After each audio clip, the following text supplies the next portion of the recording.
a young girl found floating alone in the ocean. And while she may look like a resilient shipwreck survivor, Terry Jo Duperrault has endured more than anyone could imagine to make it to this point. This little girl survived a massacre at the hands of a truly evil man. After almost 4 days at sea without food or water, Terry Jo Duperrault had been rescued.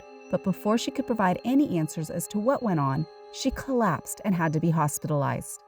And so the question remained: what had happened to her family and her fellow travelers?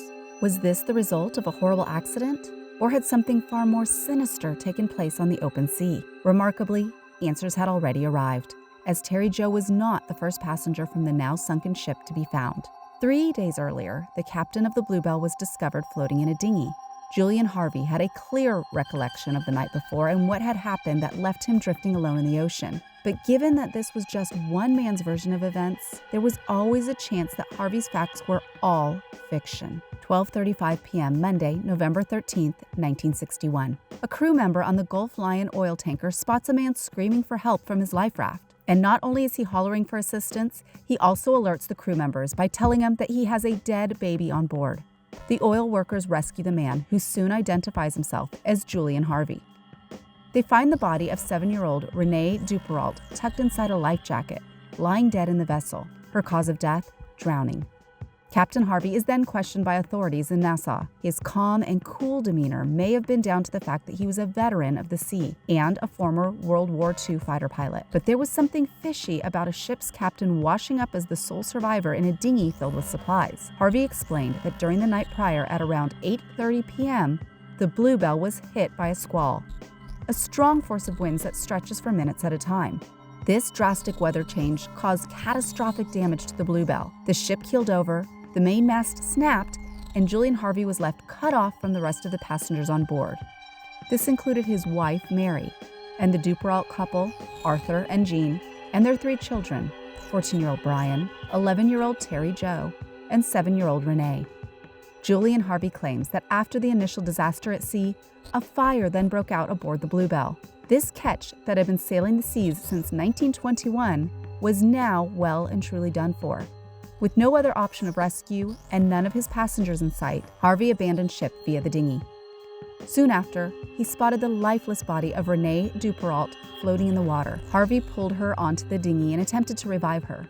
After his efforts failed, the Bluebell captain decided that out of respect, he would keep Renee with him on the raft. After telling his side of the story, Julian Harvey was allowed to return to America. Meanwhile, a massive rescue effort sees the Coast Guard searching the waters where Julian claimed the Bluebell to have sunk. They searched for survivors for 3 days until Terry Jo is discovered by a Greek freighter. Julian Harvey is now in Miami for further questioning. It is here that Harvey hears the news that should have been cause for celebration. Though judging by Julian Harvey's reaction to being told that another survivor from his ship had been found, this was not news he was hoping to hear. Harvey allegedly exclaimed, "Oh my God," erratically, before collecting himself and following up with, "Isn't that wonderful?" At this point, Harvey does not know whether little Terry Jo will ever wake up and tell the authorities what really happened. But if she doesn't, then Julian Harvey's version of the events, no matter how far-fetched they may have sounded, would be the only ones on record. Harvey excuses himself from his interview, using extreme tiredness as his proverbial escape rope. He then insists that he must speak with his deceased wife's family. Harvey checks into the nearby Sandman Motel under a fake name. The next morning, the captain of the Bluebell is found dead in his room. On November 20th, Terry Jo Duperrault wakes up. It is now her turn to tell the story of what really happened on the Bluebell. 40-year-old Arthur Duperrault, a contact lens optometrist, had spent years saving his money with the goal of taking his family on a once-in-a-lifetime vacation. And while that would certainly be the end result in a most twisted sense, the Duperrault's trip to the Bahamas did not end how anyone would have imagined. Arthur was a successful man, but the reason it took him so long to gather the money for the exotic excursion was coming up with enough cash to hire well-known yachtsman Julian Harvey. For $100 a day and the promise of being able to bring his wife along for the ride, Harvey agreed to captain the Bluebell and take the Duperrault family under his care. Setting sail from Fort Lauderdale, Florida in early November, the Wisconsin-based family have a welcome escape from the freezing winter back home. The Duperraults enjoy an awe-inspiring, unforgettable journey that includes stops at several Caribbean islands. They partake in snorkeling, sunbathing on postcard picture-perfect beaches, seashell collecting, and sightseeing. It plays out as the dream vacation that Arthur Duperrault and his family had always longed for. And of course, for Julian Harvey and his wife, it was a shared experience for which Harvey was paid handsomely. On November 12th, the group decided to call it a day on their vacation. A nighttime trip back to Florida promises a new, unique experience. But it also provides Julian Harvey with what he believes to be the perfect opportunity to commit a heinous crime. At around 9 p.m., Terry Jo Duperrault heads below deck to the cabin with her little sister Renee. The young girls leave the rest of their family up top. It is the last time that Terry Jo sees any of them alive. With the aid of the gentle rocking waves, Terry Jo goes to sleep. She is then woken up by a blood-curdling scream. The 11-year-old girl is instantly aware that something is very wrong. She hears her brother yell out, "Help, Daddy, help!" The cries are then followed by heavy footsteps above her. Though terrified, Terry Jo treads up the stairs to the ship's upper deck to investigate. It is there that she is met with a truly frightful sight. Her mother and her brother are both dead, lying in large pools of blood. In shock at what she is witnessing, Terry Jo does not touch either body. Even at a young age, she knows her two loved ones are deceased. As she further explores the ship, she finds Julian Harvey. The captain is carrying a bucket, and upon spotting the 11-year-old girl out of her cabin, he strikes her and then pushes her down the stairs. Harvey tells Terry Jo not to come out of her cabin again. The young girl follows his stern command. She knows something horrible has happened, but doesn't yet believe Harvey is the culprit. She simply thinks that her captain is trying to protect her from seeing her own family members dead. Terry Jo stays put in her room, hoping to hear her father or a sign that he is okay. Suddenly, the eldest Duperrault daughter notices water flooding in under the doorway. She now has no choice but to go back to the upper deck. But before she can, Julian Harvey enters her room holding a rifle in his hand. The Bluebell captain says nothing to Terry Jo. Instead, he simply stares at her with wide, manic eyes and returns to the upper deck. Water washes over the young girl's mattress. She sits frozen in fear as the ocean invades her cabin. The upper deck, where Captain Harvey awaits, is undoubtedly terrifying, but when put against drowning in a small room, it is the lesser of two evils. Terry Jo wades out of her cabin, heads up the stairs. She emerges from the lower level to find Harvey pacing and the ship's dinghy floating in the water. Julian Harvey then tasks Terry Jo with holding the dinghy's rope. The captain disappears for a moment, and while he's gone, Terry Jo loses her grip on the rope. This seemingly angers Julian Harvey. The 44-year-old man jumps overboard, leaving Terry Jo alone and helpless on a rapidly sinking ship. In Julian Harvey's mind, there was no way that she would survive. But little Terry Jo was about to beat the odds with a truly incredible survival story. As her ship's captain fades from sight, vanishing into the darkness, Terry Jo scrambles to find a way to keep herself from following the sinking ship to the depths of the deep blue sea.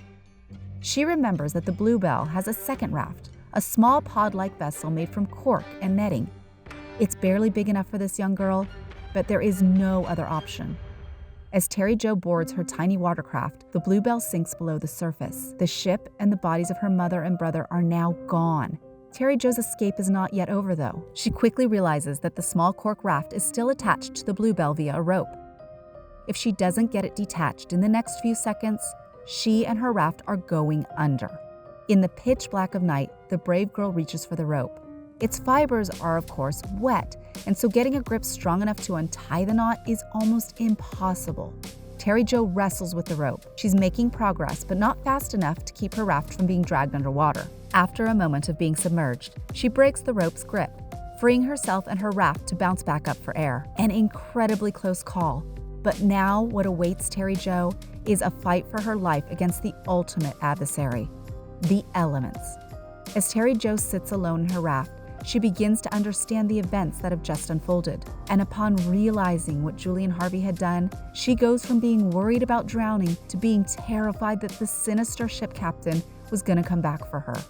Instead of calling out for help, Terry Jo sits in silence, hoping, praying that Julian Harvey is long gone. Clouds cover the sky above her, depriving her of the tiniest light from the stars. And with her cork float not even large enough for her to lie down in, sleeping is not an option. Terry Jo sits upright and stares at the black until sunrise. With the horizon staring back at her from every direction, she now begins to pray for rescue. She knows that it would be her only chance of survival.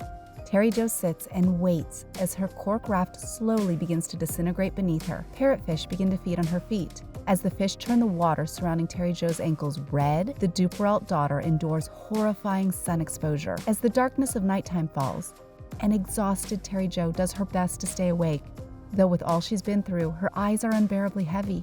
She falls asleep to a pleasant dream that almost has horrifying consequences. I had a dream that I could see the blue lights of an airport, the landing strip, and I could see that my parents were waiting for me at the end of the landing strip. I was going to meet them. I jumped out of the raft, and jumping out of the raft awakened me. Terry Jo Duperrault. The splash of the ocean's water snaps Terry Jo out of her slumber, and luckily, the young girl still has one hand gripped on the raft. She manages to pull herself back to safety, carrying with her a lesson learned that sleeping is dangerous and could cost her her life. When dawn arrives, it is November 14th, the day after Julian Harvey is rescued. By this point, planes and boats are scouring the ocean for survivors of the Bluebell disaster. Terry Jo spots a red plane approaching her location. She's overwhelmed with excitement and relief. But even though the aircraft is hovering above her head, this is not her rescue. Given that Terry Jo was wearing only a white blouse and pants, that her hair was blonde, and that her cork raft was white and nearly disintegrated at this point, the chances of her being spotted amongst thousands of white wave caps were slim to none. The plane fails to see Terry Jo desperately waving her white blouse for help. The aircraft disappears and the young girl is left devastated and disheartened. Terry Jo Duperrault refuses to give up though. She paddles with her hands and feet when she spots a ship on the horizon, but despite her efforts, the ship only moves further away. It's no use. The 11-year-old girl's feelings of disappointment and helplessness are quickly replaced by those of fear and panic. She notices ominous dark shapes encircling her under the water. For a fleeting moment, Terry Jo believes that she's about to become shark food. Only relief washes over her like a wave as the dark shapes reveal themselves to be curious porpoises, coming in for a closer look. With their similar appearance to dolphins, they offer Terry Jo some much-needed comfort and companionship. The aquatic mammals stay with the girls for hours. The sun sets once more, plunging Terry Jo Duperrault back into darkness, but also providing relief from the scorching sun. Terry Jo drifts aimlessly in her life raft. Unable to sleep, left without food or water, her mind is now in a state of delusion. She hallucinates and paddles towards non-existent desert islands and palm trees. It is now November 16th. And due to exposure and dehydration, Terry Jo Duperrault is near death. She's almost in a coma, barely even aware of her surroundings. But amid rushing white wave caps, a crew member aboard a nearby vessel spots a speck through his binoculars. The only other survivor of the Bluebell has been found. Terry Jo is taken to a hospital in Miami via helicopter. As the image of an exhausted, resilient Terry Jo accompanies headlines around the world. The 11-year-old soon recovers, but it is over 2 days before she has enough strength to talk with police investigators. By this time, mass murderer Julian Harvey had already taken one more life, his own. With Captain Harvey deceased, Terry Jo tells her remarkable story. The police then launch a full-scale investigation into Julian Harvey. The man hired to guide the Duperraults was a decorated veteran of the Second World War and had served in the Korean War as a pilot.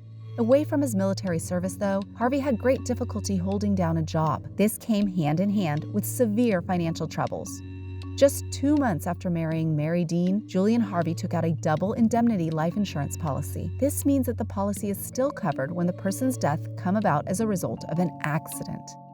Harvey's plan was seemingly to head out to sea as captain and master of a vessel. He would build rapport with his passengers before making Mary Dean disappear, and then having those passengers as witnesses to back up the story that Mrs. Harvey had gotten lost at sea. Police concluded that Harvey was likely caught in the act when killing his own wife. One of the Duperraults discovered Harvey's horrendous actions, and then a scuffle ensued. This led to the deaths of Terry Jo's family. Had Julian Harvey not taken his life just days after being rescued, the captain of the Bluebell would have been arrested and subsequently charged with the murders of Arthur, Jean, Brian, and Renee Duperrault, and Mary Dean Harvey. He would also have faced charges for the attempted murder of Terry Jo. A deeper dive into the history of Harvey revealed even more disturbing details. Julian had been involved in numerous insurance fraud scandals, multiple plane and boat accidents, and to top it off, his previous wife had died in a car crash. Mary Dean was Julian Harvey's 6th wife. There was a strong possibility that the massacre aboard the Bluebell was not Harvey's first time taking a human life in cold blood. After showing awe-inspiring courage and perseverance in her survival at sea, the girl now dubbed the Sea Orphan moved to live with her aunt and uncle. Because Terry Jo never saw her father after waking up that fateful night on the Bluebell, she carried with her an undying hope that he was still out there somewhere alive and well. "I don't believe my father was dead because I had not seen him. I would just pick up and leave on a whim. I would drive to North Carolina Beach looking for my dad." Terry Jo Duperrault. Looking out at the ocean that she once credited with keeping her alive, Terry Jo longed for a sight similar to that which she had dreamt up when floating in her raft on November of 1961. The ocean houses magnificence and wonder to us all, but for Terry Jo, the water is her only lasting connection to her family. That is why today, Arthur and Jean's oldest daughter is an author and activist with a passion for protecting the ocean. Her story has inspired many, and even after 6 decades, Terry Jo Duperrault's survival at sea stands as an uplifting testament to the power of the human spirit.